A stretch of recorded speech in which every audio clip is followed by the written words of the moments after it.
And by the way, those two, Brigham Young and Emma, were always at odds. Right. Always at odds. And William Clayton writes about this in his journals. He writes about how Brigham Young didn't like Emma, and subsequently William Clayton didn't like Emma. Right. She was too strong-willed. She wanted to have her own version of the priesthood for women.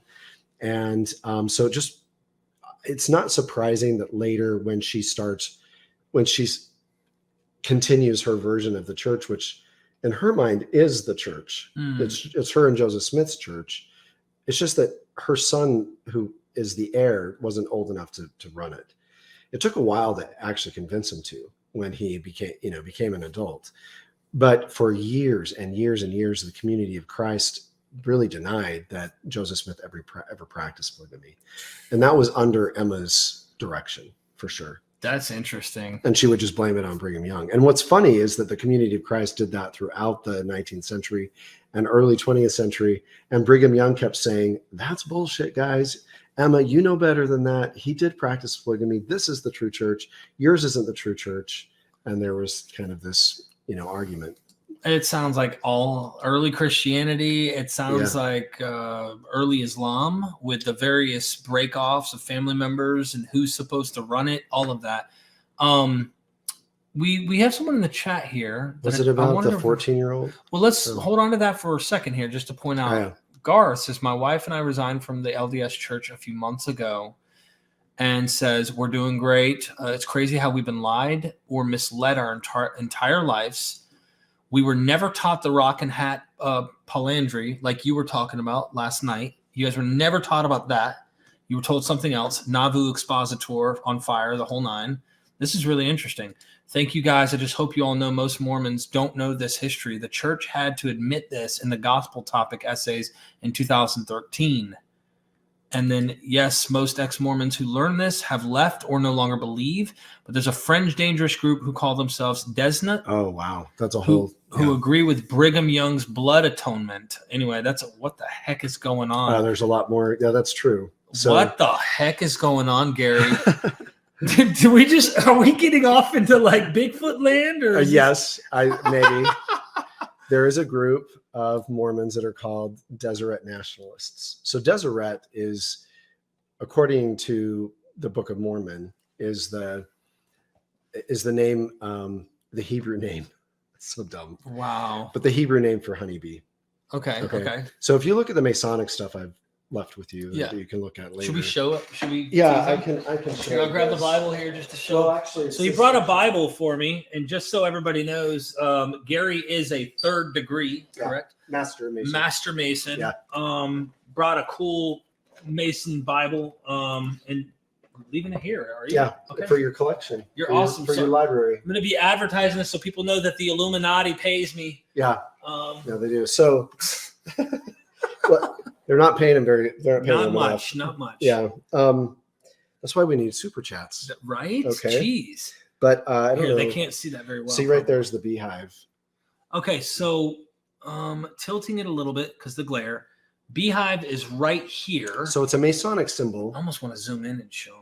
But, yeah, do whatever if you can get it. It's going to be blurry. So we can.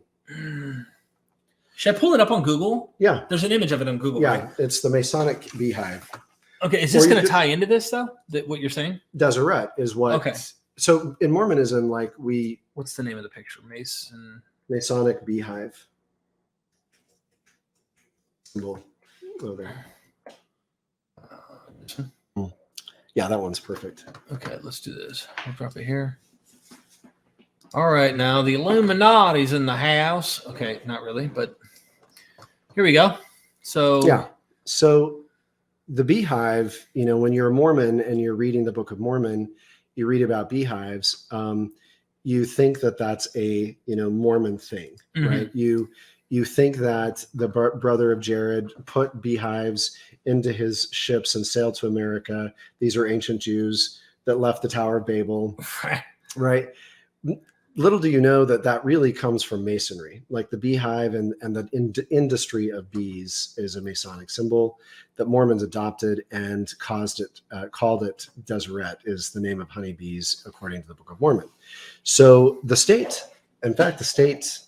you'll hear people call Utah the Beehive State. Okay. So it comes from this. And so what he's referring to in terms of Deseret nationalists is, Deseret is here's one other thing. When Brigham Young first applied for statehood, the state was all of Utah. The territory that they drew out was all of Utah, Nevada, all the way through California. So they wanted to have access to the coast. So this was a massive state. It was called Deseret. And so what Deseret nationalists do is they believe that the true, they're not like Christian nationalists. They're just like Christian nationalists, but they're Mormon nationalists, right. Deseret nationalists, that we should, have a theocracy with Mormonism at the helm. Right. Yeah. Kind of like what Joseph Smith was going to run. Yeah, it's what was happening. Yeah, it's what was happening in Utah, really. Gary, thank you or Garth, sorry, thank you for that super sticker, and really appreciate it. And then it's funny, you and this person Garth have a lot in common. Yeah, we even have G names. Yeah, Garth, this is exactly the stuff you were telling me last night. Yeah. We were getting into the shockingness of comparing the ritual ceremonies within Freemasonry and Mormonism. And so Garth, just so you know, where that really came from, and I the reason I became a Mason, I don't know if you want me to tell this part. Yeah, feel free. Is because I wanted to understand why did Joseph Smith see anything special or sacred or Christ-like in Masonry?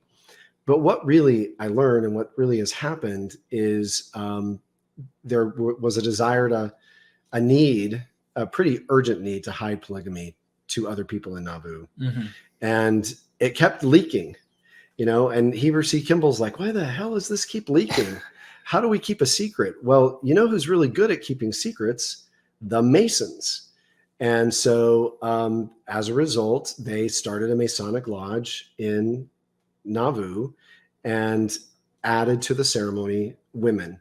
So the ceremony now is, the man and the woman are like Adam and Eve, and they're going to go through this ceremony and get married at the end of the ceremony in this new and everlasting covenant. Right. And so it's still in a way polygamy, like we talked about, in that everlasting sense. It's the new and everlasting covenant. They never call it polygamy. Well, I'm saying that so I'm sorry. That's if you remarry and then eventually you'll be with multiple wives in the hereafter, right?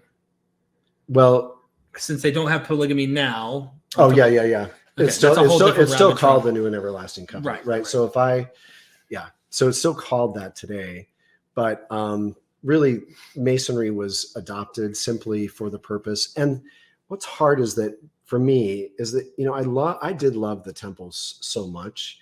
And to realize that the adoption or our temple ceremony really came from a deep desire and need to hide polygamy. So this is why, I think Mormons don't totally realize how much Mormonism was developed around polygamy, either hiding it or promoting it. But it was like the temple ceremony, polygamy, centered around hiding polygamy. Oliver Cowdery excommunicated. Why? To hide Joseph Smith's affair with Fanny Alger. Sidney Rigdon leaves the church. Why? Because Joseph Smith wanted to make Sidney Rigdon's 16-year-old daughter his wife, right? When they were in Nauvoo, I think that some of your chats talk about these young girls. Yeah. So can we hit that one real quick as we got a few more? Well, it's important to recognize because when Joseph Smith started, you could see him beginning to realize, I can really make this happen, right? I can create this system where I can have multiple wives. It's not God saying to him, you need to go make Nancy Rigdon your wife. Why would God ever say that to Joseph Smith? Right. He's so as an example, there was a family, and I am going to blank on her name. It's not the Kimball girl that your viewer talked about. It's another young woman who was 14, 15. I wish I could remember her name. Her parents and family came to Nauvoo like many immigrants did, and they were poor and destitute, coming all the way from somewhere else to be part of this community. And oftentimes what would happen, not oftentimes, but sometimes Joseph Smith would send the parents off on a mission. And in this case, this young girl's parents were, I think the mother had died, and I think he sent the father off on a mission. Okay. And he says to them, we'll take care of your daughter, right? She'll be a housekeeper in our house. Okay. So think about your house here, Derek, and think about like going to Ryan and saying, we're going to take in this 15-year-old and she's going to help us housekeep. Oh my gosh. And then And try to you do secretly begin to say to her, the Lord has revealed to me that you need to be my wife.